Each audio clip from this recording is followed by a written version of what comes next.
The Rock Warriors.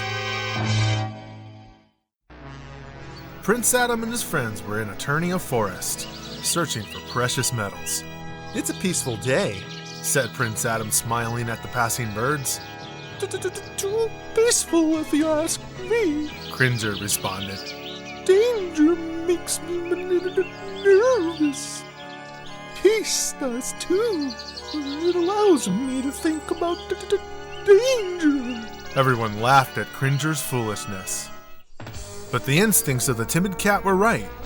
Jitsu and Webstor, two evil cohorts of Skeletor, waited to do battle with Prince Adam and his friends. Why do they want to fight? Wondered Teela, captain of the guards. There's so few. Cringer, I think we'd better leave. You don't have to ask twice. Even without Prince Adam, the heroic warriors were able to defeat Jitsu and Webstor. But Jitsu and Webstor were only a trap. High above in the Roton, Skeletor fired his latest weapon, the Stone Ray. It blasted rocks out of the mountainside that came to life as the Rock Warriors. The tide turned against Teela and the forces of good. And now to the Palace of Eternia!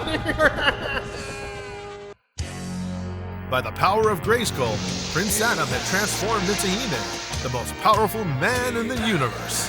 And cowardly Cringer had become the ferocious Battle Cat. With He-Man in the battle, short work was made of the Rock Warriors. When every Rock Warrior had been destroyed, Buzz-Off came to He-Man and told him of Skeletor's plan. Alarmed, He-Man said, "Quickly! We must go to the Palace of Eternia!" The palace was about to fall under the terrible wrath of Skeletor and more Rock Warriors that he had made. Not a moment too soon. In all the history of Eternia, never had the palace witnessed such a battle. And it grew worse as Skeletor produced more and more Rock Warriors. Despite their overwhelming numbers, the Rock Warriors were defeated by a mighty He-Man. With looks of disbelief, Jitsu and Webstor fled as fast as their legs could carry them.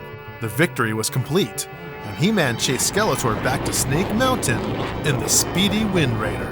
Be warned, He-Man! This is just the beginning!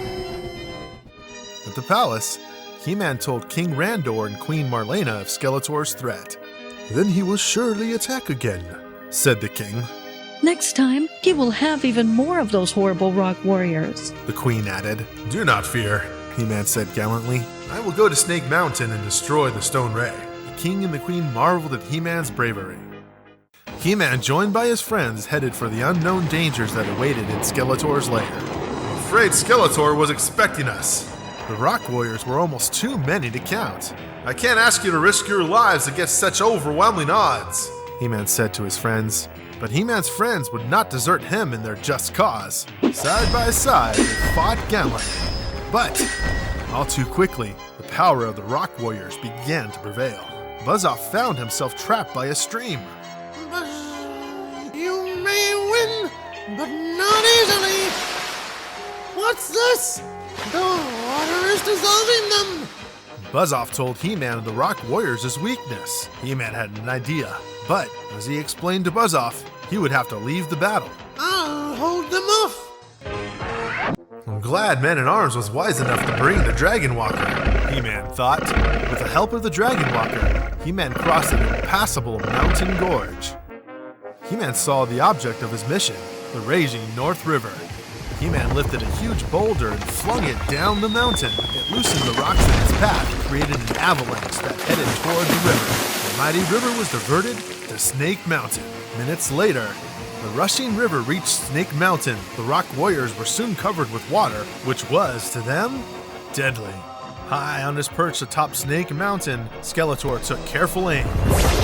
He produced the ultimate Rock Warrior, but Skeletor underestimated He-Man's strength. With the force of 1,000 raging bulls, the most powerful man in the universe destroyed his gigantic enemy. The warrior became what he had been originally, mere stone. He-Man cast the stone into the diverted river, causing the water to splash upward and upward until it soaked the evil Skeletor and his fiendish Stone Ray. Blast! The water dissolves the ray as well. The heroes of Eternia enjoyed their victory. I always said Skeletor was all wet. When they returned to the palace, the king looked kindly on his subjects. "My eternal thanks," he said.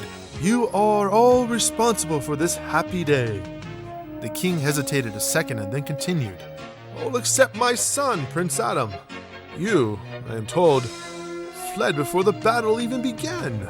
Prince Adam bowed his head. "I'm sorry, father," he said, "but I was afraid." Man-at-Arms smiled. He knew how brave Prince Adam truly was, and what courage it took to protect the secret of Castle Grayskull.